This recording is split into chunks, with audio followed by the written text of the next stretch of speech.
नमस्कार। राजस्थान में लंबे समय से अटके पंचायती राज संस्थाओं और नगरीय निकाय, नगर निगम, नगर परिषद और नगर पालिका के चुनावों को लेकर जारी सस्पेंस के बीच एक बड़ा बयान सामने आया है। प्रदेश के नगरीय विकास एवं आवासन तथा स्वायत्त शासन मंत्री झावर सिंह खर्रा ने जयपुर में आयोजित एक कार्यक्रम में सरकार की मंशा और प्रशासनिक तैयारियों को पूरी तरह स्पष्ट कर दिया है।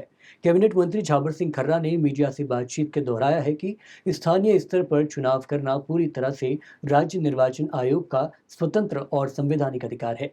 परिसीमन का कार्य पूरा सरकार के स्तर पर वार्डों के नए सिरे से परिसीमन, सीमाओं की पुनर्समीकरण और अन्य विधि औपचारिकताओं के बिना किसी राजनीतिक भेदभाव के पारदर्शी तरीके से पूरा किया जा चुका है। वोटर लिस्ट का इंतजार सरकार द्वारा परिसीमन की अंतिम रिपोर्ट आयोग को सौंपी जा चुकी है। अब आयोग को केवल मतदाता सूचियों का अंतिम वार्ड वाइज प्रकाशन करना है, जिसके बाद तारीखों का ऐलान हो सकेगा। मंत्री ने साफ किया है कि सरकार चुनाव टालने के बिल्कुल पक्ष में नहीं है।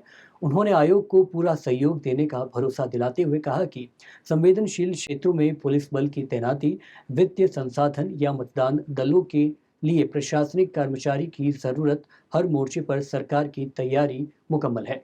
माननीय न्यायालय ने भले ही 31 जुलाई तक की समय सीमा तय की है, लेकिन यदि राज्य निर्वाचन आयोग कल सुबह ही चुनाव कराने का फैसला ले लेता है, तो भी राज्य सरकार उस चुनौती का सहर्ष स्वीकार करने और मैदान में उतरने के लिए 24 घंटे तैयार बैठी है।